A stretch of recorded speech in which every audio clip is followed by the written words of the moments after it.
This video is sponsored contains online shopping. இதுதான் pasta. இது எப்படி செய்கிறது வாங்க வீடியோக்குள்ளே போகலாம்.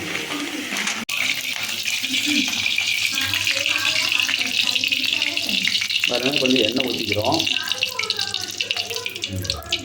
எண்ணெய் ஊற்றிட்டோம். ஒரு 5 நிமிஷம் காயிட்டும் எண்ணெய்.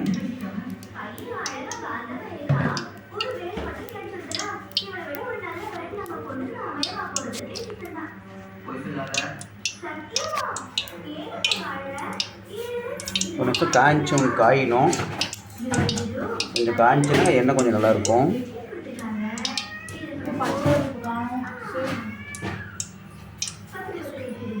கடுகு கொஞ்சம் போடுறோம்.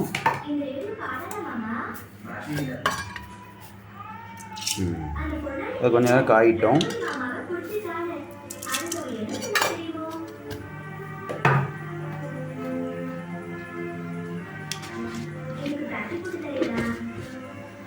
போட்டிருக்கோம். இப்போ அது ஒரு வதக்குறோம்.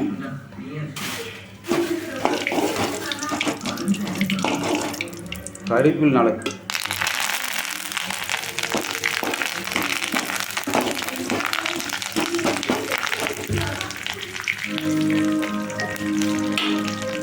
இப்போ வெங்காயம் அரிஞ்சு வச்சுருக்கோம், அதையும் போடுறோம்.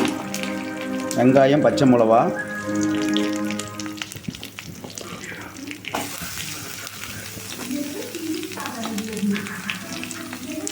போட்டுக்கிறோம். அது ஒரு வதக்கிறோம். கொஞ்சம் தேவையான உப்பு போட்டுக்கிறோம்.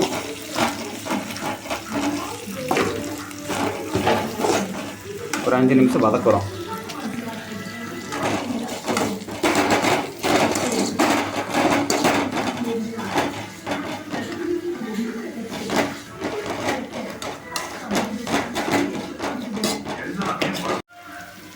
வெங்காயம் நல்லா வதங்கிடுச்சு. இப்போ தக்காளி ஒரு 5-6 தக்காளி எடுத்துருக்கோம். அது அரிஞ்சு வச்சுருக்கோம் பாருங்கள்.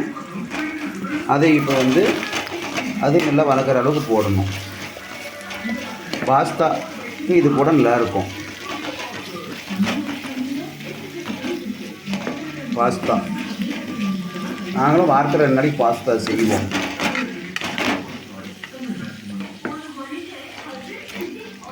போட்டிருக்கோம் நல்லா தக்காளி. நல்லா ஒரு 5 நிமிஷம் நல்லா வதக்கணும்.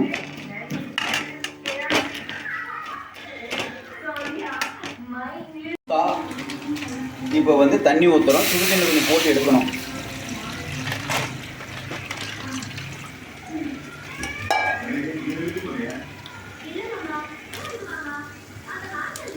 தண்ணி சூடானதுக்கப்புறம் பாஸ்தா சுடு தண்ணியில் கொட்டணும். பாஸ்தா பாருங்கள், சுடு தண்ணியில் போட்டிருக்கோம். இப்போ தக்காளி பழம் இதெல்லாம் வதக்கியதில்லை, அதை எடுத்து கொட்டுறோம்.